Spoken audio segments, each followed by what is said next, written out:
Hi guys, welcome to my YouTube channel. ಇದು ನನ್ನ first video. Hope ಎಲ್ಲರೂ subscribe ಮಾಡಿಕೊಂಡು ಸಪೋರ್ಟ್ ಮಾಡ್ತೀರಾ ಅಂತ ಅಂದ್ಕೊಂಡಿದ್ದೀನಿ. ಸೊ ಇವತ್ತು ನಾವು ನಮ್ಮ ತುಮಕೂರು ಜಿಲ್ಲೆಯಲ್ಲಿರುವ ಮಧುಗಿರಿ ಬೆಟ್ಟದ ಇತಿಹಾಸವನ್ನು ತಿಳಿದುಕೊಳ್ಳೋಣ ಬನ್ನಿ.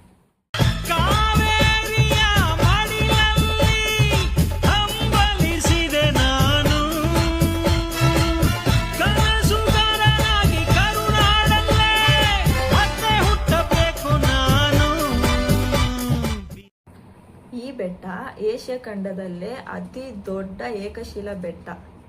ಅಂದ್ರೆ ಒಂದೇ ಬಂಡೆಯಿಂದ ಫುಲ್ಲು ಒಂದು ಮೌಂಟೇನ್ ಸೃಷ್ಟಿಯಾಗಿರೋದನ್ನ ನಾವು ನೋಡಬಹುದು.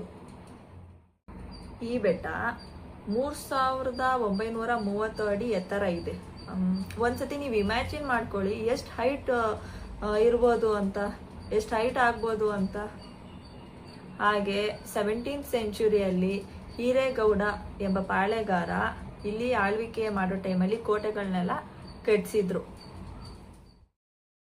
18th ಸೆಂಚುರಿಯಲ್ಲಿ ಹೈದರ್ ಅಲಿ ಮತ್ತು ಟಿಪ್ಪು ಸುಲ್ತಾನ್ ಅವರು ಆಳ್ವಿಕೆ ಮಾಡೋ ಟೈಮಲ್ಲಿ ವೃತ್ತಾಕಾರದ ಧಾನ್ಯ ಮಳಿಗೆಗಳು ಅಂದ್ರೆ ಈಗ ನಾವೇನಾದ್ರೂ ಬೆಳೆ ಬೆಳೆದಿರ್ತೀವಿ, ಆ ಬೆಳೆ ಬೆಳೆದಿರೋದನ್ನ ಸ್ಟೋರ್ ಮಾಡೋಕ್ಕೋಸ್ಕರ ಕಟ್ಸಿರುವಂತ ಜಾಗ, ಅದನ್ನ ಧಾನ್ಯ ಮಳಿಗೆಗಳು ಅಂತ ಕರೀತಾರೆ.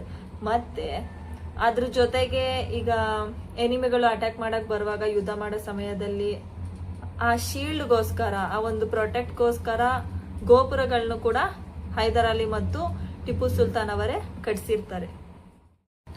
ಇದೇ ಬೆಟ್ಟದ ಮೇಲೆ ಗೋಪಾಲ ಸ್ವಾಮಿ ದೇವಸ್ಥಾನ ಇತ್ತು. ಆದ್ರೆ ಈ ಬ್ರಿಟಿಷರು ಅವರು ಇವರು ಯುದ್ಧ ಮಾಡಕ್ಕೆಲ್ಲ ಬಂದಾಗ ಈ ನಿಧಿ ಹುಡ್ಕೋಕ್ಕೋಸ್ಕರ ಏನ್ ಮಾಡಿದ್ದಾರೆ, ಆ ದೇವಸ್ಥಾನನೆಲ್ಲ ಒಡೆದಾಕಿ ಡ್ಯಾಮೇಜ್ ಮಾಡ್ಬಿಟ್ಟಿದ್ದಾರೆ ಫುಲ್ಲು. ಎಷ್ಟು ಬೇಜಾರಾಗುತ್ತೆ ಅಲ್ವಾ ಕೇಳಿದ್ರೆ.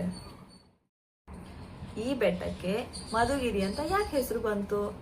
ಆ ಕಾಲದಲ್ಲಿ ದಕ್ಷಿಣ ಕಡೆಯಿಂದ ನಿಂತ್ಕೊಂಡು ಆ ಬೆಟ್ಟದ ಕಡೆ ನೋಡಿದಾಗ ಏನ್ ಅನ್ಸ್ತಿತ್ತು ಅಂದ್ರೆ ಅದು ಮದ ಹತ್ತಿರೋ ಆನೆ ತರ ಕಾಣ್ತಿತ್ತಂತೆ. ಸೊ ಅದಕ್ಕೆ ಅದನ್ನ ಮಧುಗಿರಿ ಅಂತ ಕರೆಯೋರು.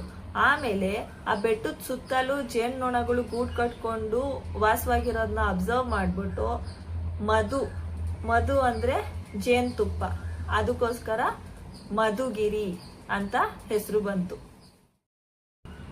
ಸೊ ಫೈನಲಿ ಹೇಳಬೇಕು ಅಂದ್ರೆ ಸುಮಾರು ಜನರು ಎಲ್ಲಾ ಕಡೆಯಿಂದ ಟ್ರೆಕ್ಕಿಂಗ್ ಮಾಡಲು ಇದೇ ಬೆಟ್ಟಕ್ಕೆ ಬರ್ತಾರೆ. ಆದ್ರೆ ಇದು one of the hardest trekking point ಅಂತಾನೆ ಹೇಳ್ಬೋದು.